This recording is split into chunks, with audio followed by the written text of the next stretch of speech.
الحمد لله الذي خلق الأرض والسماوات العلى نصلي ونسلم على سيد الرسل وخاتم الأنبياء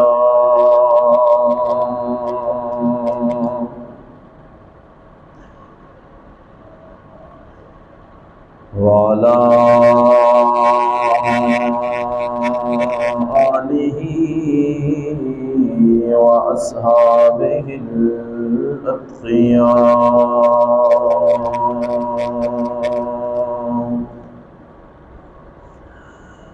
نشهد أن لا إله إلا الله وحده لا شريك له،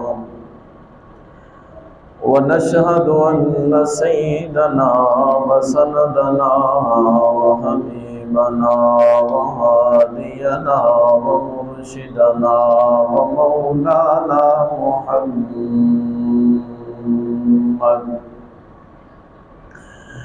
محمدا عبده ورسوله، أرسله بالحق بشيرا ونذيرا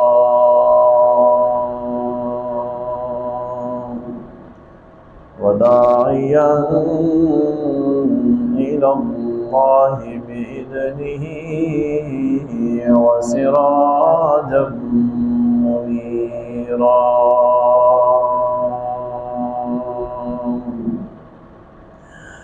أما بعد فأعوذ بالله من الشيطان الرجيم. بسم الله الرحمن الرحيم.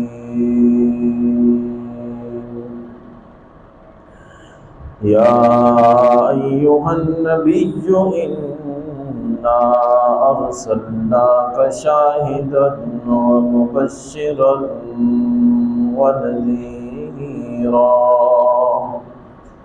وداعيا إلى الله بإذنه وسراجا منيرا.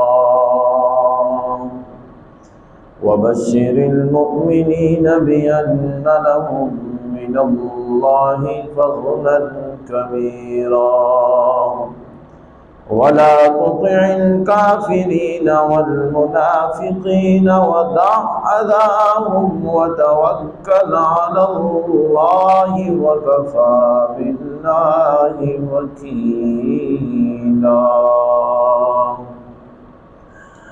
وقال تعالى في مقام آخر: الذين إذا أصابتهم مصيبة قالوا إنا لله وإنا إليه راجعون. أولئك عليهم صلوات من ربهم ورحمة وأولئك هم المهتدون.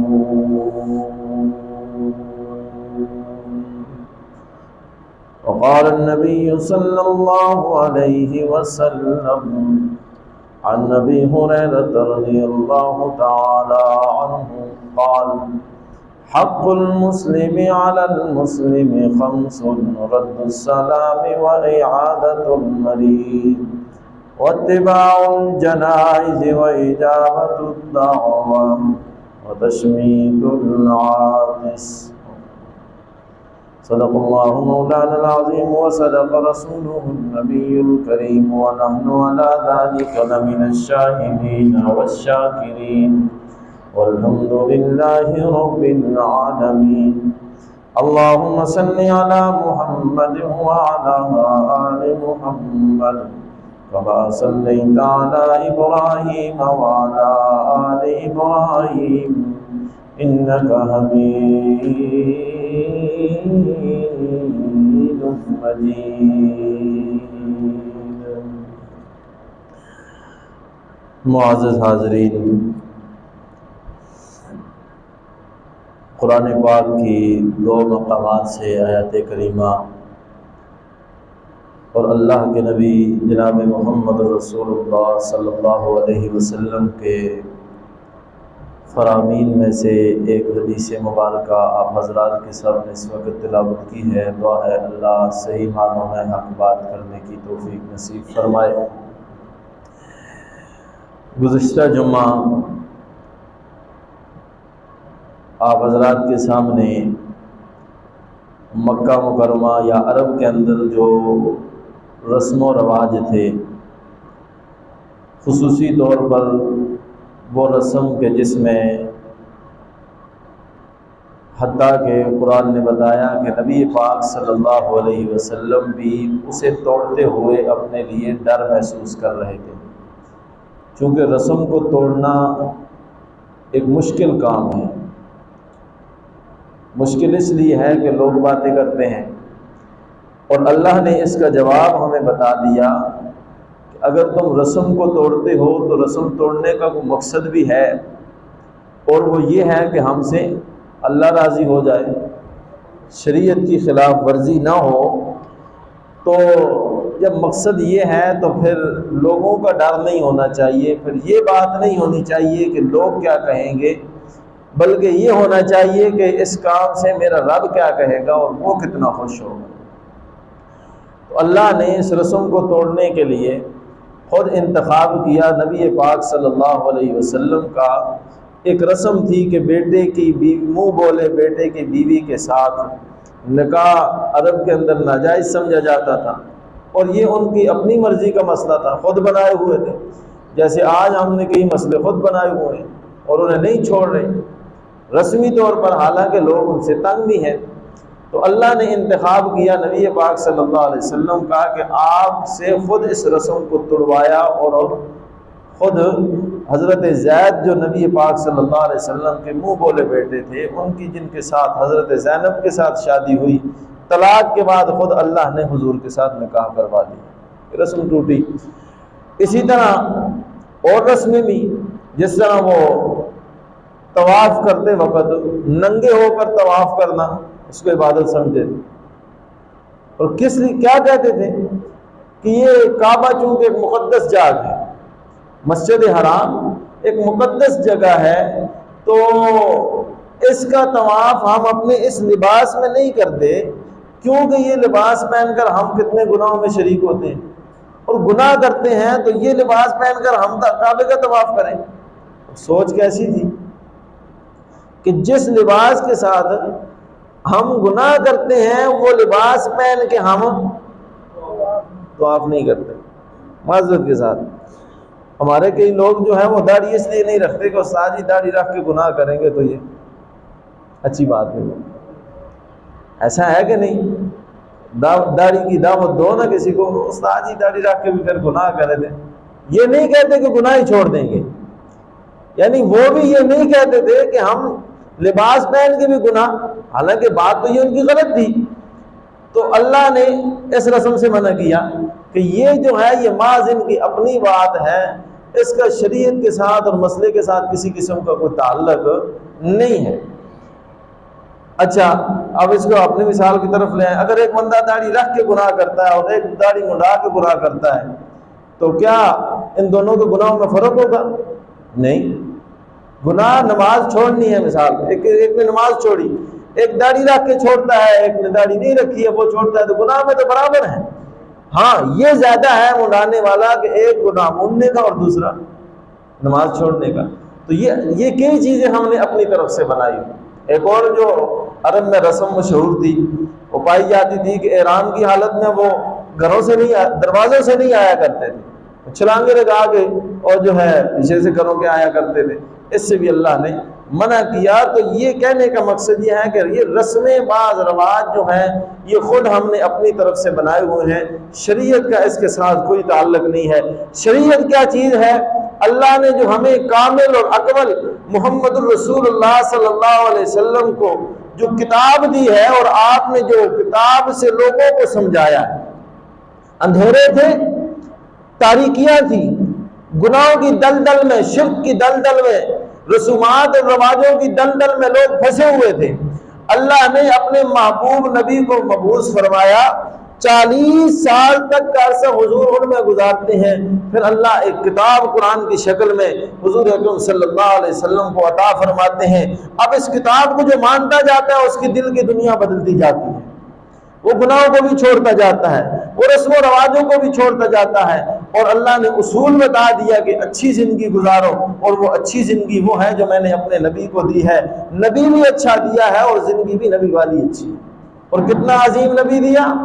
اللہ نے قرآن میں اس کا ذکر کیا، میں نے قرآن پاک کی آیات جو آپ حضرات کے سامنے پڑھی ہیں، اللہ اسی میں ارشاد فرماتے ہیں، یا ایھا النبی انا ارسلناک شاہدا ومبشرا ونذیرا وداعیا الی اللہ باذنہ وسراجا منیرا۔ اے نبی، سمجھانا تو ہمیں ہے کہ یہ بات نہیں، ایسے ہی نہیں ہے کہ نبی نے ایک حکم دے دیا تو ٹھیک جی، کیا تو ٹھیک، نہ کیا تو تب بھی ٹھیک ہے، عام نبی ہے، اس کی بات ویسے ہی ہے، نہیں۔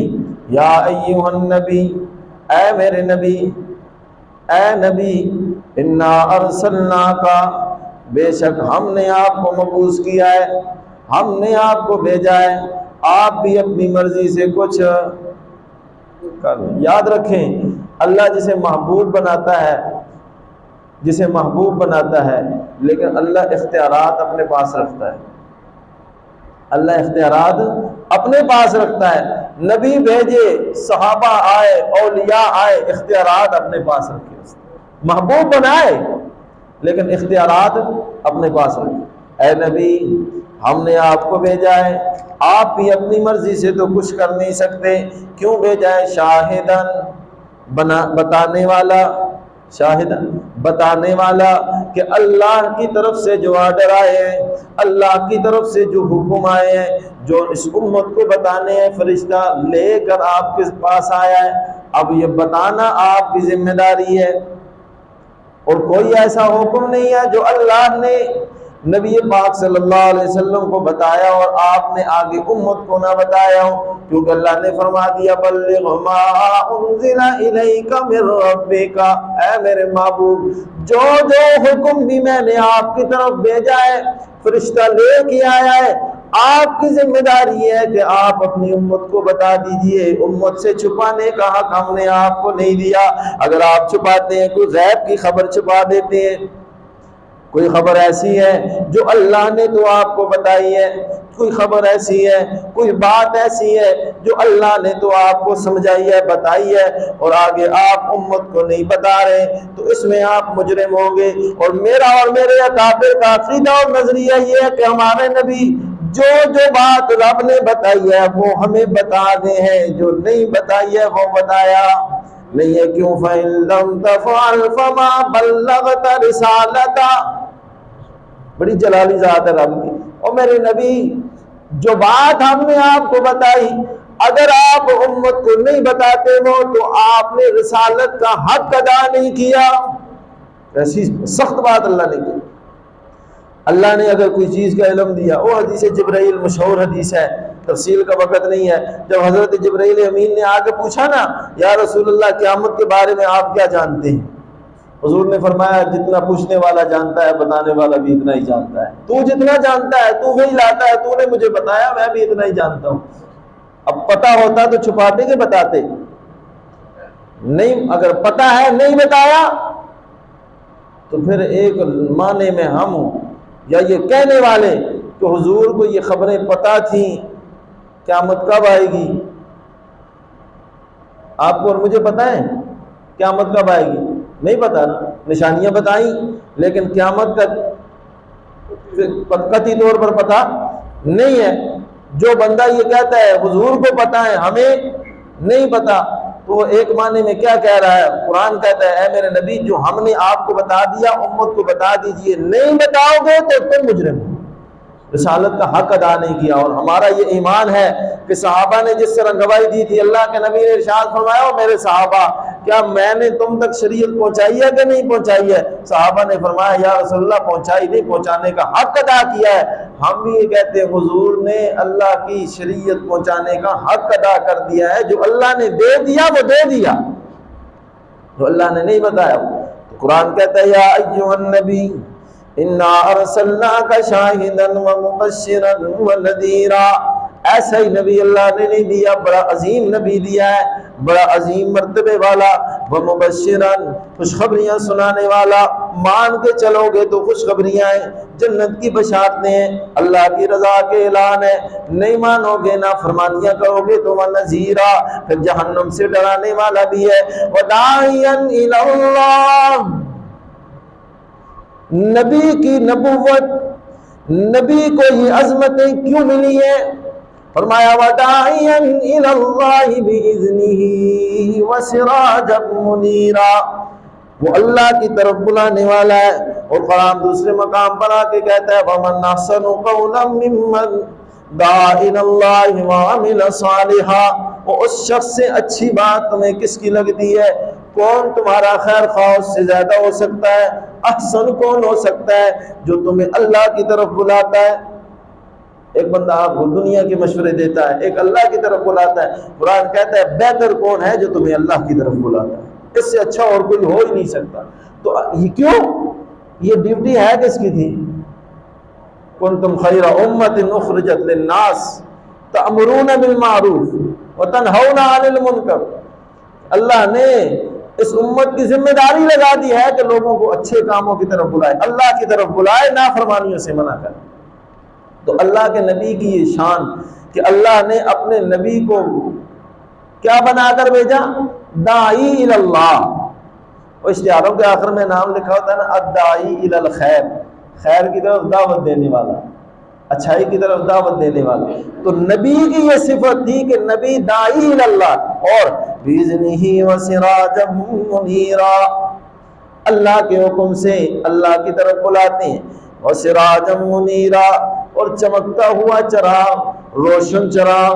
سراج کہتے ہیں سورج کو، لیکن جب یہ سراج کا لفظ سورج کے لیے آیا فرمایا سراجا وہاجا، شعلے بڑھ کر اللہ نے نبی کو جو روشنی دی ہے، میٹھی روشنی، جو سراج بنایا ہے، میٹھا سراج، منیرا، چمکتا ہوا۔ وَبَشِّرِ الْمُؤْمِنِينَ بِأَنَّ لَهُم مِّنَ اللَّهِ فَضْلًا كَبِيرًا۔ جس مقصد کی طرف میں آپ کو لانا چاہتا ہوں وہ یہ ہے وَبَشِّرِ الْمُؤْمِنِينَ، اور خوشخبری سنا دیں ایمان والوں کو، بِأَنَّ لَهُم مِّنَ اللَّهِ فَضْلًا كَبِيرًا، کہ اللہ کی طرف سے ان کے لیے بڑی فضیلت ہے، بڑا فضل ہے۔ وَلَا تُطِعِ الْكَافِرِينَ وَالْمُنَافِقِينَ وَدَعْ أَذَاهُمْ وَتَوَكَّلْ عَلَى اللَّهِ۔ وہی بات جو پچھلے جمعے آئی تھی کہ زیادہ ڈرنے کا حقدار کون ہے؟ بندے کو زیادہ جس سے ڈر ہو اس ڈر رکھنے کا حقدار اللہ ہے۔ یہاں بھی قرآن یہ کہتا ہے، اور یہی بات اپنے نبی کو کی، یا ایھا النبی اتق اللہ ولا تطع الکافرین، اللہ سے ڈرو اور تقوی اختیار کرو اور کافروں سے نہ ڈرو، دنیا والوں سے نہ ڈرو کہ یہ باتیں کریں گے۔ جو بندہ شریعت کے خلاف بات کرتا ہے، آپ شریعت کا ایک حکم پورا کرتے ہیں، اب اس پر شریعت کے اس حکم کو پورا کرنے پر آپ کی کوئی سرزنش کرتا ہے، لعن طعن کرتا ہے۔ مثال کے طور پر یہ خوشی آ گئی تو اب خوشی پر جو رسمیں ہیں ہمارے پاس، ہم سب کو پتہ ہے کہ وہ ہندوؤں کی رسمیں، لیکن ہم کرتے ہیں، پتہ سب کو ہے اور فضول خرچی بھی کرتے ہیں۔ اسی طرح غم آ گیا اللہ کی طرف سے، اب غم کے موقع پر کیا طریقہ کار ہے؟ ایک ہے جنازہ۔ جنازہ کس کا حق ہے؟ میت کا۔ جنازہ میت کا حق ہے۔ جو جنازہ ہے یہی تعزیت ہے۔ تعزیت وہ رساں کا حق ہے کہ جس کا کوئی اپنا، کوئی بہن، بھائی، باپ، ماں، کوئی بھی چلا گیا دنیا سے، اب اس کو تسلی دینی ہے۔ نبی پاک صلی اللہ علیہ وسلم نے، چونکہ ہماری شریعت بھی کامل اور مکمل شریعت ہے، ادھوری شریعت تو ہے نہیں، بیت اللہ میں داخل ہونے سے لے کر بیت الخلاء میں داخل ہونے تک کا اصول، قانون، ضابطے اللہ کے نبی نے ہمیں بتا دیے، سمجھا دیے، کوئی بات ایسی نہیں ہے جو اللہ کے نبی نے چھوڑی ہو، نہ سمجھائی ہو، یہ تو بعد میں آنے والوں نے اپنی طرف سے۔ اور یہ بات بتاؤں کہ رسم توڑنا نا بڑی مشکل چیز ہے، اور رسم کی اور سنت کی نشانی میں آپ کو بتا دیتا ہوں۔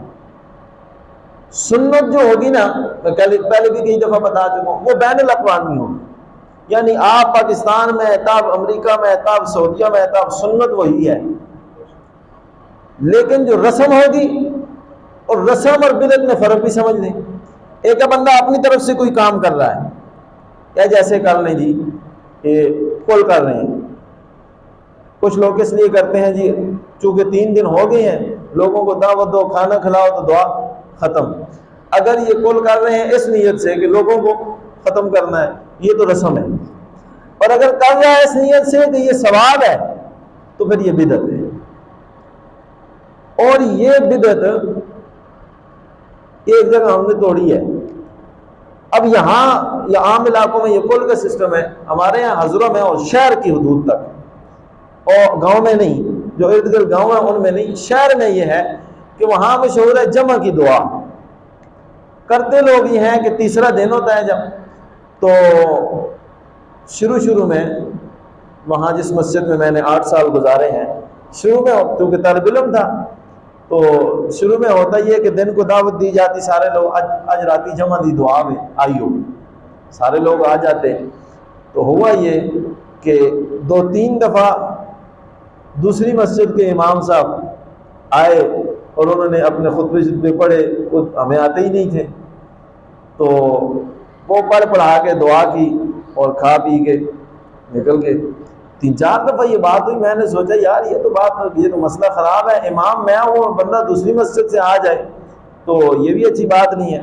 میں نے یہ کام شروع کر دیا، میں نے درس شروع کر دیا۔ عشاء کی نماز کے بعد بیٹھ جاتے سارے، میں قرآن کھولتا، 10-15 منٹ 20 منٹ درس ہوتا، چونکہ مجموعہ اس میں جمعے سے بھی زیادہ بن جاتا ہے، لوگ تعلقات کی بنا پر، دعوت کی بنا پر آ جاتے ہیں، اور ہوتا یہ ہے کہ کھانے کے لیے وہاں فروٹ استعمال ہوتا ہے۔ اس جمعہ کی دعا میں ترتیب یہ تھی۔ یہ سلسلہ تقریباً چلتا رہا 4-5 سال، یہ سلسلہ چلتا رہا اسی طرح، حتیٰ کہ پھر شہر میں کئی اور جگہ بھی بلا لیا جاتا یہ درس دیں اور دعا کر لیں۔ اچھا، اب اس میں دنیاوی تو فائدہ تھا کھانے پینے کا، استاد جی کے لیے فروٹ بھی جاتا ہے جی، اور چیزیں بھی ہوتی۔ اب بات آئی کہ یہ جائز ہے کہ ناجائز ہے۔ اس سال ہمارا اپنا تخصص تھا، یعنی یہ مفتیوں کا جو کورس ہوتا ہے وہ اس سال میں اس کلاس میں تھا، تو مسئلہ آیا کہ یہ جو جمع کی دعا ہے اس کی شرعی حیثیت کیا ہے۔ ٹھیک ہو گیا، اب ہم نے خود مسئلہ لکھنا تھا، جب مسئلہ تلاش کیا تو مسئلہ یہی نکلا کہ یہ بدعت ہے۔ مسئلہ کیا نکلا؟ یہ بدعت ہے۔ میں بات کر رہا ہوں کہ یہ رسمیں توڑنا بڑا مشکل کام ہے۔ اب میں نے دیکھا کہ یہ ہو رہا ہے میرے پاس، اور اب فتویٰ بھی آ گیا ہے، اب کریں گے تو بدتی، اب جان چھڑانے کا کیا طریقہ ہے کار؟ میں نے یہ کیا کہ فوٹو اسٹیٹ کروایا فتویٰ اور سامنے دیوار پر لگا دیا، انتظامیہ کو بتایا کہ یہ مسئلہ اس طرح ہے، آئندہ کے بعد یہ کام یہاں نہیں ہوگا۔ انتظامیہ والے بڑے پریشان، بلکہ 3-4 دفعہ اس طرح ہوا کہ جب کوئی فوتگی ہو جاتی، تیسرا دن آتا، وہ ایک ماسٹر صاحب تھے، وہ میرے پاس آتے، 500 کا نوٹ مجھے دیتے، استاد جی آپ 2-3 دن چھٹیوں کے لیے گاؤں چلے جائیں۔ یہ 3-4 دفعہ یہ معاملہ ہوا، لیکن کرتے کرتے جب ہم نے اس پہ سختی سے روک تھام کی، محلہ مخالف ہوا، حتیٰ کہ یہاں تک مخالفت ہوئی کہ جنازہ گاہ کے 2 دروازے بن گئے، ایک دیوبندیوں کے لیے اور ایک یہاں تک۔ لیکن میں بات یہ بتا رہا ہوں کہ مخالفت بھی ہوئی، پیٹ میں بھی لات رکھنی پڑتی ہے، کھانا پینا بھی بند ہوا، لیکن ایک سنت پر عمل ہوا تو دل مطمئن تھا الحمدللہ۔ اب یہاں جو کل ہوتا ہے تو اگر یہ ثواب سمجھ کر ہوتا ہے تو پھر تو یہ بدعت ہے، پھر تو نہیں ہونا چاہیے۔ تعزیت کا طریقہ ہے کار نبی پاک صلی اللہ علیہ وسلم نے تعزیت کی ہے، اور جملے کا ارشاد فرمایا حدیث میں آتا ہے انا للہ، کیسے تسلی دی؟ انا للہ ما اخذ وله ما اعطى، جس کا کوئی دنیا سے چلا گیا، نقصان ہو گیا۔ قرآن نے بھی اس جملے کو ارشاد فرمایا، اور کس انداز میں فرمایا، الذین اذا اصابتهم مصیبہ، مصیبت کسی طرح کبھی ہو سکتی ہے، وَلَنَبْلُوَنَّكُمْ بِشَيْءٍ مِّنَ الْخَوْفِ وَالْجُوعِ وَنَقْصٍ مِّنَ الْأَمْوَالِ وَالْأَنفُسِ وَالثَّمَرَاتِ، اللہ تمہیں آزماتا ہے تمہارے مالوں کے نقصان کے ساتھ، بیماری بھیج کے، خوف بھیج کے، بھوک کے ساتھ مالوں کا نقصان ہو جاتا ہے۔ اللہ آزماتا ہے کہ بندہ صبر کرے گا یا جزا فضا کرے گا۔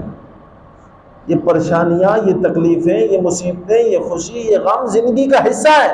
کبھی مالی پریشانی آ گئی، کبھی جانی پریشانی آ گئی، کبھی کوئی دنیا سے چلا گیا، یہ ساری چیزیں، لیکن فرمایا خوشخبری ان کے لیے وبشر الصابرین، جو صبر کرنے والے ہیں۔ اور صبر کیا ہے کہ اللہ کی عطا میں بھی راضی اور اللہ کے لینے میں بھی راضی، رب کی چیز دی۔ اور یہی بات نبی پاک صلی اللہ علیہ وسلم نے سکھائی، فرمایا انا للہ، یہ اللہ ہی کے لیے، جس کو اللہ نے نعمتیں دی، مال و دولت دیا، تب کس کا ہے؟ لے تو اس کا ہے، اس نے دیا ہے۔ انسان دنیا میں آیا تو کچھ بھی نہیں لے کے آیا، لیکن جب مال دیا اللہ نے دیا، اب یہ مال اللہ لے لیتا ہے، اللہ کا ہے۔ دنیا میں آیا اولاد نہیں تھی، اللہ نے دی، اللہ نے لے لی، اللہ کی چیز ہے۔ فرمایا اسی کے لیے ہے جو اللہ نے لے لیا ہے، اور وَلَهُ مَا آتَاهُ، جو کچھ دیا ہوا ہے یہ بھی اللہ کا ہے، یہ بھی اللہ لے لے تو یہ بھی اسی کا ہے۔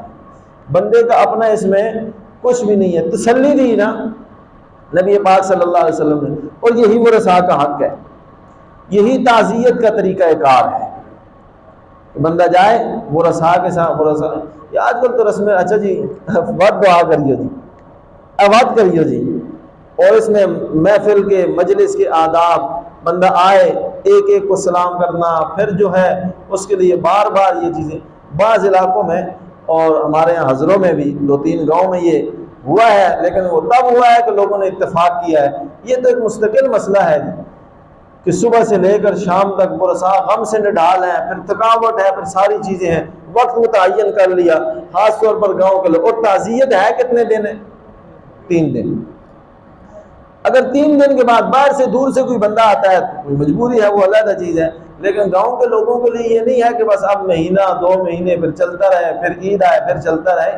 ان چیزوں، یہ رسم و رواج ہیں، اگر یہ سنت اور ثواب سمجھ کر کیے جاتے ہیں تو پھر تو بدعت ہے، اور اگر نہیں منہ دکھائی کے لیے جنازہ ہو گیا اس کی تعزیت بھی ہو گئی، جس نے جنازہ کر لیا اس کی اور ورثاء کو بھی چاہیے کہ ایسے معاملات سے پر خفا نہیں ہونا چاہیے۔ اصل میں تو جنازہ فرض کفایہ ہے، لوگ فرض نماز کے اتنا اہتمام نہیں کرتے جتنا فرض کفایہ کا اہتمام کرتے ہیں۔ سمجھ یہ آتی ہے کہ یہ اللہ کو راضی کرنے کے لیے نہیں جا رہے، ورثاء کو راضی کرنے کے لیے جا رہے ہیں۔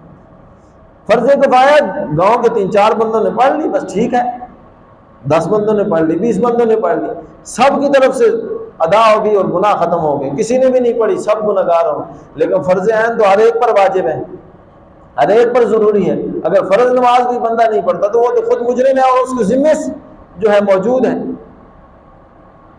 اس لیے ان رسم و رواجوں کو ختم کرنا، اس کی ایک بہت ہی اشد ضرورت ہے۔ مسلمان کے مسلمان پر 5 حق ہیں۔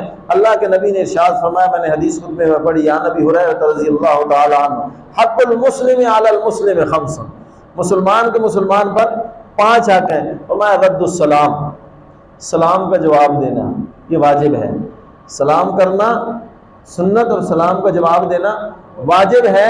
اگر ایک سلام کرتا ہے دوسرا کہتا ہے خیریاں ہیں، افشوا السلام، پہلا نبی کا حکم، سلام کو عام کرو، اور یہاں یہی کام جنت میں بھی ہوگا، سلامتیاں ملیں گی، تم پر سلامتی ہو، اللہ کی طرف سے سلامتیاں ملیں گی۔